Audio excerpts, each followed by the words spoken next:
Welcome to SRM news.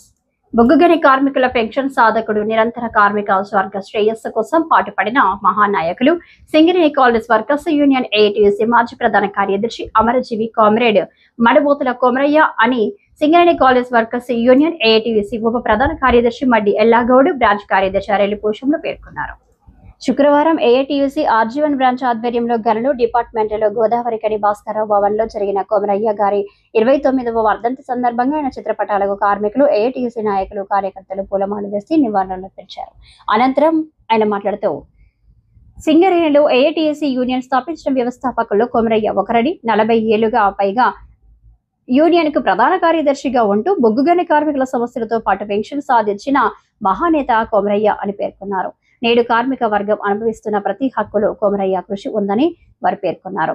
వారి వారసత్వాన్ని పొడికి పుచ్చుకుంటూ మహనీయుల ఆశయ సాధన కోసం AATUC నేటి తరం అంకిత భావంతో పనిచేస్తూ కార్మికుల సమస్యల పరిష్కారానికి నిరంతరం కృషి చేస్తుందని వారు పేర్కొన్నారు. ఈ కార్యక్రమంలో CPI రాష్ట్ర సమితి సభ్యులు గోసిక మోహన్, గౌతమ్ గోవర్ధన్, నగర కార్యదర్శి Kanakaraju, AATUC RG1 branch officer bearers సంఖ్య అశోక్, సయ్యద్ సోహెల్, CPI జిల్లా కౌన్సిల్ సభ్యులు Thodupunuri Ramesh Kumar, contract workers union RG1 అధ్యక్షులు MA గౌస్ తో పాటు ఆయా గనుల డిపార్ట్మెంట్లకు చెందిన ఫిట్ కార్యదర్శులు, ఆఫీస్ బేరర్స్ అధిక సంఖ్యలో పాల్గొన్నారు. ఆశాజ్యోతి బొగ్గు గనుల ప్రియతమ నాయకుడు మన్మోతుల కొమరయ్య కాదు, యూనియన్ కొమరయ్య గారు. యూనియన్ కొమరయ్యగా పేరు ఎందుకు వచ్చిందన్నది తెలుసు అందరికీ. సింగరేణి సంస్థ లేనప్పుడు దక్కన్ కంపెనీగా ఉండేది మనది. అండర్ గ్రౌండ్ మన సంఘం ఉన్నప్పుడు సంఘం రిజిస్ట్రేషన్ చేసి కార్మిక సమస్యలపై పోరాటం చేస్తున్న సందర్భంలో కార్మికులకు భద్రత లేని రోజులలో, సిరాకులు పట్టుకొని చేసే రోజులలో, బాంఛను దొర అనే పరిస్థితులలో ఎప్పుడు కార్మికుడు చనిపోతే తెలియదు, ఎప్పుడు ఏం జరుగుతుందో తెలియని సందర్భంలో శేషగిరిరావు, రామనాథం, రంగయ్య, పాపయ్య, కొమరయ్య గారు, మొగ్దుల్ మొహిద్దీన్, రాజ్బాబు గారు, కేఎల్ మహేంద్ర గారు మహానాయకులందరూ కలిసి ఈ సంఘం పెట్టి మనది ఎప్పుడైతే స్వతంత్రం వచ్చినాక 47-48లో సింగరేణి అని పేరు తీసుకువచ్చినాక అప్పుడు రెండు సంఘాలు ఉండేది. అప్పుడు సర్కార్ సంఘం అనేది ఒకటి, యూనియన్ అనేది కార్మికుల సంఘం అనేది ఒకటి.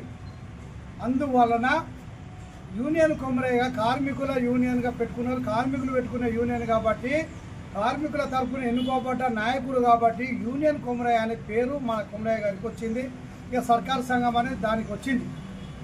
అప్పటి నుండి కొమరయ్య గారు తన శ్వాస ఉన్నంత వరకు ఎప్పుడైతే కార్మికుల కోసం ఎర్ర జెండా పట్టిండో, ఎప్పుడైతే కార్మికుల కోసం నిలబడ్డాడో, ఎన్నడూ కూడా ఒక క్షణం మరవకుండా, రాజీ పడకుండా పలు సమస్యలు మన సింగరేణిలో సాధించిన చరిత్ర కొమరయ్య గారిది. ఇలా పెన్షన్ అంటున్నాం, పెన్షన్ ఒకటే చెప్తాం మేము. ఇలా ఈ పెన్షన్ ఎందుకోసం పుట్టింది, ఎందుకోసం మధ్యలో ఆగింది అనేది కార్మిక వర్గానికి కూడా తెలుసు, పాత కార్మికులకు తెలుసు. ఇలా కొత్త కార్మికులు కొంతమంది వచ్చారు కాబట్టి ఈరోజు సింగరేణిలో కూడా, సింగరేణి వ్యాప్తంగా కూడా అన్ని మైండ్స్ల మీద కొమరయ్య గారి ఇలా వర్ధంతి చేయడం జరిగింది. ఎందుకు సింగరేణి కార్మికుల మధ్యలో ఇలా కొమరయ్య గారి వర్ధంతి కార్మికులందరూ అట్టాసంగా చేసుకున్నారు, ఇలా పెన్షన్ సాధించారు. ఎందుకు ఇలా పెన్షన్ అంటే ఏందో దాని విలువ అన్నది ఇప్పుడు తెలిసింది. ఇదే గోదావరి కనిలో, ఇదే నడి చౌరస్తలో బహిరంగ సభలో కొమరయ్య గారు పెన్షన్ ప్రకటిస్తే కొంతమంది మూర్ఖులు తెలవకుండా ఇలా ఆయన మీద రాళ్ళు వేయడము, మా బహిరంగ సభను విచ్ఛిన్నం చేస్తే ఇక్కడి వరకు కూడా వాళ్ళు మనను AATUC ఇలా డౌన్ అని చెప్పి ఇలా కొమరయ్య గారికి AATUCకి పేరు వస్తుందన్న ఉద్దేశంతో కుట్రపూరితంగా కార్మికులను ఉసిగొరిపి సమ్మె చేసి కట్టయిన డబ్బులు కూడా తీసుకునే పరిస్థితి తీసుకొచ్చిన ఇలా మూర్ఖులు వారు కూడా కొంతమంది ఇలా పెన్షన్ తీసుకుంటారు. వారు కూడా ఆత్మవిమర్శన చేసుకుంటారు అనుకుంటున్నాం. ఇలా మనస్సాక్షిగా అర్థమైంది అనుకుంటున్నాం. కానీ అయినా ఇప్పటికీ AATUCని విమర్శించకుండా వాళ్ళకి నిద్ర పడతలేదు.